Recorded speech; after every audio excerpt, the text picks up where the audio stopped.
दोस्तों हम लोग ब्रांचेज ऑफ बायोलॉजी पढ़ रहे थे। तो बहुत सारा क्वेश्चन हम ब्रांचेज ऑफ बायोलॉजी में करवा दिए थे। आज हम लोग देखेंगे प्रीवियस ईयर क्वेश्चन जो है रेलवे के विभिन्न एग्जाम में जो है ब्रांचेज से जितने भी प्रश्न पूछा गया है सबको देखने वाले हैं आज के वीडियो में।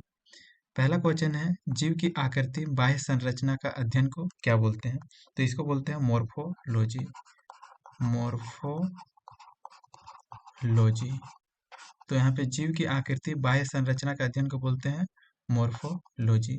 नेक्स्ट क्वेश्चन पूछा गया था, मनुष्य का अध्ययन को क्या बोलते हैं? तो मनुष्य का अध्ययन को बोलते हैं एंथ्रोपोलॉजी। एंथ्रोपोलॉजी। तो एंथ्रोपोलॉजी बोलते हैं, मनुष्य के अध्ययन को बोलते हैं एंथ्रोपोलॉजी। नेक्स्ट, निषेचन, विकास, विभाजन और विभिन्नताओं के अध्ययन को हम लोग बोलते हैं एम्ब्रियोलॉजी। एम्ब्रियोलॉजी। एम्ब्रियोलॉजी।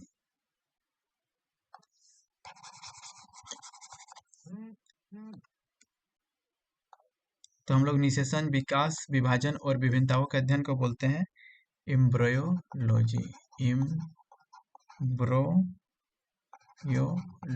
एम्ब्रियोलॉजी बोल सकते हैं, एम्ब्रियोलॉजी। इसी को हम लोग भ्रूण विज्ञान बोलते हैं। नेक्स्ट है, पौधों में बीमारियों का अध्ययन क्या कहलाता है? तो पौधों में बीमारियों के अध्ययन को बोलते हैं फाइटोपैथोलॉजी।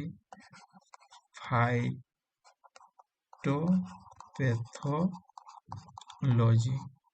तो हम लोग पौधों में बीमारियों के अध्ययन को बोलते हैं फाइटोपैथोलॉजी।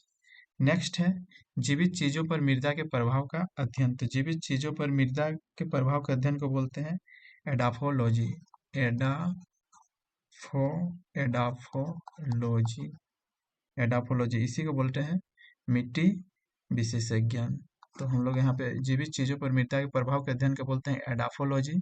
पौधों में बीमारियों के अध्ययन को बोलते हैं फाइटोपैथोलॉजी। और निषेचन, विकास और विभाजन और विभिन्नताओं के अध्ययन को बोलते हैं एम्ब्रियोलॉजी। नेक्स्ट क्वेश्चन है, शरीर विज्ञान व पुरुषों के विशिष्ट रोगों का अध्ययन जो है वो क्या कहलाता है? तो शरीर विज्ञान व पुरुषों के विशिष्ट रोगों के अध्ययन को बोलते हैं एंड्रोलॉजी। एंड्रोलॉजी। एंड्रोलॉजी। शरीर विज्ञान व पुरुषों के विशिष्ट रोगों के अध्ययन को बोलते हैं एंड्रोलॉजी। नेक्स्ट क्वेश्चन है, यकृत यानी लीवर उपचार का अध्ययन क्या कहलाता है? तो इसको बोलते हैं हिपैटोलॉजी। हिपैटोलॉजी। यकृत उपचार के अध्ययन को बोलते हैं हिपैटोलॉजी। नेक्स्ट है, वर्गीकरण व जीव विविधता का अध्ययन क्या कहलाता है? तो इसको बोलते हैं टेक्सोनोमी। टेक्सोनोमी। नेक्स्ट है, जहर का अध्ययन क्या कहलाता है? जहर का अध्ययन कहलाता है टॉक्सिकोलॉजी। टॉक्सिकोलॉजी। टॉक्सिक मतलब तो जानते हैं जहर होता है, लॉजी मतलब होता है अध्ययन, यानी जहर का अध्ययन कहलाता है टॉक्सिकोलॉजी। नेक्स्ट है, पादपों का अध्ययन। तो पादपों का अध्ययन को बोलते हैं फाइटोलॉजी। फाइटोलॉजी। फाइटोलॉजी। तो पादपों का अध्ययन हो जाएगा फाइटोलॉजी, जहर का अध्ययन हो जाएगा टॉक्सिकोलॉजी। नेक्स्ट है, जीवाश्मों का अध्ययन। तो जीवाश्मों का अध्ययन को बोलते हैं हम लोग पैलेंटोलॉजी। पैलेंटोलॉजी। तो जीवाश्मों का अध्ययन को बोलते हैं पैलेंटोलॉजी। नेक्स्ट है, कैंसर का अध्ययन। तो कैंसर का अध्ययन को बोलते हैं ओंकोलॉजी। ओंकोलॉजी। ओंकोलॉजी कहलाता है कैंसर का अध्ययन। नेक्स्ट है, कवक विज्ञान का अध्ययन, यानी कवक का अध्ययन क्या कहलाता है? तो कवक का अध्ययन को हम लोग बोलते हैं माइकोलॉजी।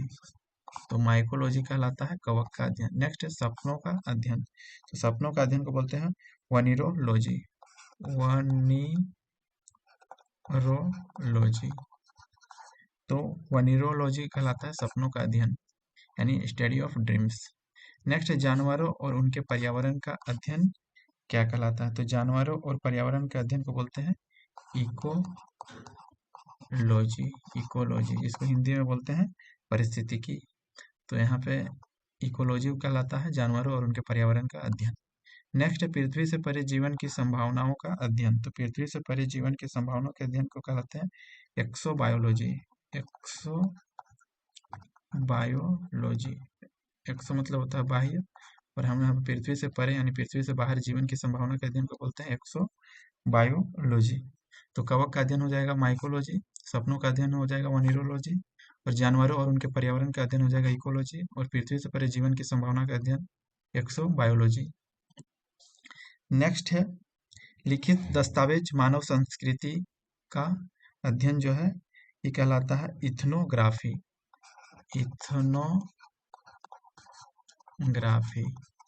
इथनोग्राफी।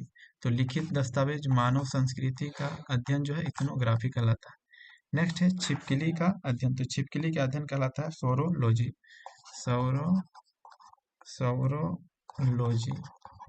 सौरोलॉजी कहलाता है छिपकली का अध्ययन। नेक्स्ट है सरीसृप यानी रेप्टाइल्स का अध्ययन क्या कहलाता है? तो रेप्टाइल्स का अध्ययन को हम लोग बोलते हैं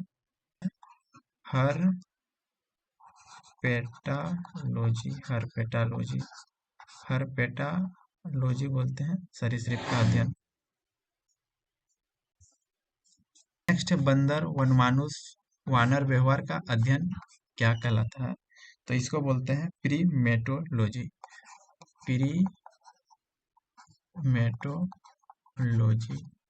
तो बंदर वनमानुष और वानर व्यवहार का अध्ययन कराता है प्रीमेटोलॉजी। नेक्स्ट है मकड़ियों का अध्ययन। तो मकड़ियों का अध्ययन को बोलते हैं आर्कनोलॉजी।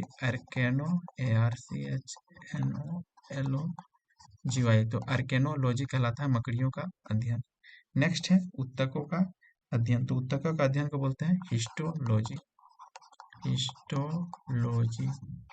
हिस्टोलॉजी कहलाता है उत्तकों का अध्ययन, यानी स्टडी ऑफ टिश्यू को बोलते हैं हिस्टोलॉजी।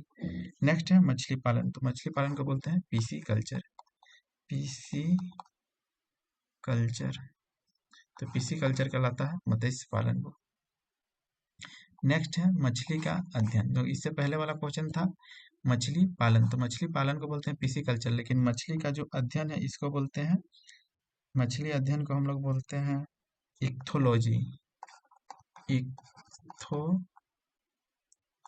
इक्थोलॉजी। तो इक्थोलॉजी कहलाता है मछली का अध्ययन, इक्थोलॉजी कहलाता है, और मछली जो पालन है उसको पिसीकल्चर बोलते हैं। नेक्स्ट है मधुमक्खी पालन। तो मधुमक्खी पालन को बोलते हैं हम लोग एपीकल्चर। एपीकल्चर कहलाता है मधुमक्खी पालन को। नेक्स्ट है घास का अध्ययन। तो घास का अध्ययन को बोलते हैं एग्रोस्टोलॉजी।